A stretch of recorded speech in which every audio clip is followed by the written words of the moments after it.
ये हार्पर की डायग्राम है। इस डायग्राम को हम पहले देख चुके हैं। Step number 1, step number 2, step number 3, step number 4, step number 5।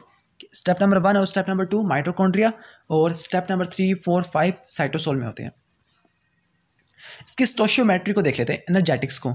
इसकी इक्वेशन में दिखाया गया कि सबस्ट्रेट क्या होगा, ammonia plus aspartate plus CO2 is equal to urea plus फ्यूमारेट।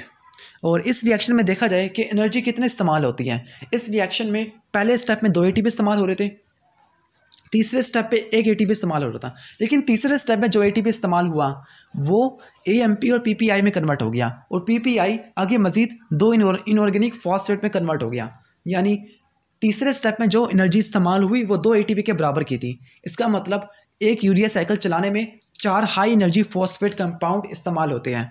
इसकी कंपनसेशन फ्यूमेरेट से आती है।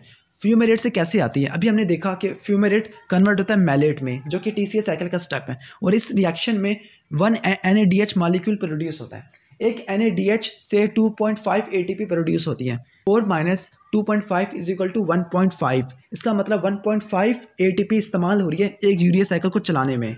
और ये 1.5 ATP कैसे आई कि यूरिया साइकिल और TCA साइकिल आपस में इंटर कनेक्टेड थी। ऐसी साइकिल जिसमें यूरिया साइकिल और TCA साइकिल इंटरलिंक्ड हो, इसको बोलते हैं हम, उस मेटाबॉलिक पाथवे को हम यूरिया बाईसाइकिल बोलते हैं। This is the simplified diagram of urea bicycle. इस डायग्राम में अगर हम देखें तो अमाइनो एसिड्स कहाँ कहाँ से आ सकते हैं। हमने डाइट में लिया या फिर सेल के अंदर प्रोटीन की डिग्रेडेशन हुई तो वहाँ से अमाइनो एसिड्स रिलीज हुए। अमाइनो एसिड से अगर आपने एनर्जी लेनी हो तो अमाइनो एसिड को कैटाबोलाइज करना हो तो इनको 2 में तोड़ देते हैं, कार्बन स्केलेटन जिन्हें हम अल्फा कीटो एसिड्स बोलते हैं, और दूसरा अमोनियम। अमोनियम को हम या फिर सिंपल अमोनिया को हम अमाइनो एसिड्स को बनाने के लिए, न्यूक्लियोटाइड्स की बायोसिंथेसिस के लिए या फिर बायोलॉजिकल अमाइंस की बायोसिंथेसिस के लिए इस्तेमाल करते हैं। अगर अमोनियम के लेवल ज़्यादा हो जाए तो उसको यूरिया साइकिल से डिस्पोज करवाते हैं। कैसे करवाते हैं? इसको कार्बोमाइल फॉस्फेट में कन्वर्ट करा देते हैं, और कार्बोमाइल फॉस्फेट यूरिया साइकिल में एंटर होगा। यूरिया साइकिल में एक स्टेप ऐसा आएगा जब आर्जिनोसक्सिनेट की क्लीवेज होगी, और आर्जिनोसक्सिनेट की क्लीवेज के नतीजे में फ्यूमारेट प्रोड्यूस होगा।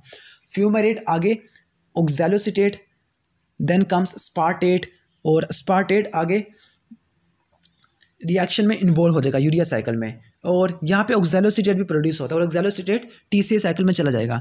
TCA साइकिल में जा सकता है, या फिर ऑक्सैलोसिटेट ग्लूकोनियोजेनेसिस के लिए भी इस्तेमाल हो सकता है। यानी ये लिंक प्रोवाइड कर रहा है TCA साइकिल, ग्लूकोनियोजेनेसिस और यूरिया साइकिल को आपस में जोड़ने का। वो शंट जिसने TCA साइकिल और ग्लूकोनियोजेनेसिस को यूरिया साइकिल से जोड़ा उसको बोलते हैं स्पार्टेट आर्जिनोसक्सिनेट शंट, बिकॉज आर्जिनोसक्सिनेट की क्लीवेज से फ्यूमेरेट से आगे मैलेट से ऑक्सैलोसिटेट से स्पार्टेट भी बन सकता है जो कि यूरिया साइकिल में चला जाएगा, और आगे ऑक्सैलोसिटेट से वापस TCA साइकिल में भी एंटर हो सकता है, और TCA साइकिल से वो आगे ग्लूकोनियोजेनेसिस के लिए भी इस्तेमाल हो सकता है। यूरिया साइकिल की सिग्निफिकेंस क्या है? पहली बात है कि यूरिया साइकिल का मेन मकसद यह है कि टॉक्सिक अमोनिया को नॉन टॉक्सिक यूरिया में कन्वर्ट कराना। दूसरा, synthesis of semi essential amino acid arginine. Liver और किडनी में आर्जिनेस एंजाइम था, इसके अलावा हमारी बॉडी के दूसरे टिश्यूज़ में आर्जिनेस एंजाइम नहीं था, इसका मतलब वो आर्जिनिन को बना सकते हैं। तीसरा यह है कि ऑर्निथीन से क्या क्या बन सकते हैं? प्रोलीन और पॉलीअमाइंस में क्या कौन कौन आ जाते हैं? प्यूट्रिसिन, स्पर्मिडीन, स्पर्मीन, और पॉलीअमाइंस का सेल ग्रोथ और प्रोलिफरेशन में इंपॉर्टेंट रोल होता है।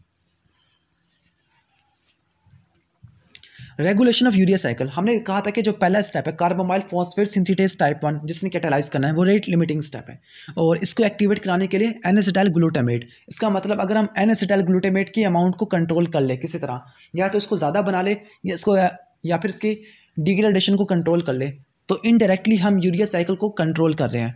तो N-एसिटाइल ग्लूटामेट बनता कैसे है?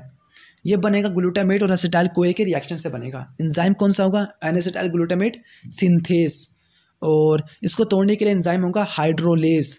अगर हाइड्रोलेज की एक्टिविटी कम होगी और सिंथेस की एक्टिविटी ज़्यादा होगी तो यूरिया साइकिल का रेट भी ज़्यादा होगा।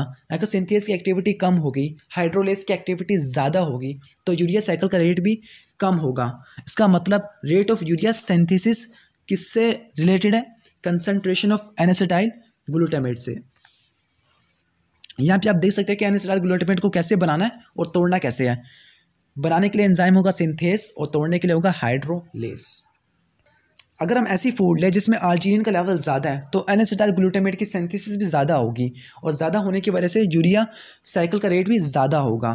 कार्बोमाइल फॉस्फेट सिंथेटेस टाइप 1 और ग्लूटामेट डिहाइड्रोजिनेस ये दोनों के दोनों माइटोकॉन्ड्रिया में मौजूद होते हैं और दोनों एक दूसरे की कोऑर्डिनेट करते होते हैं। कैसे कोऑर्डिनेट करते होते हैं? एक एंजाइम ने अमोनिया प्रोवाइड करना है और एक एंजाइम ने अमोनिया को यूज़ करना है। अमोनिया किसने प्रोवाइड करना है? ग्लूटामेट डिहाइड्रोजिनेस ने। और अमोनिया किसने यूटिलाइज करना है? कार्बोमाइल फॉस्फेट सिंथेटेस टाइप 1 में। तो इसका मतलब दोनों एंजाइम आपस में एक दूसरे से कोऑर्डिनेट करते हैं।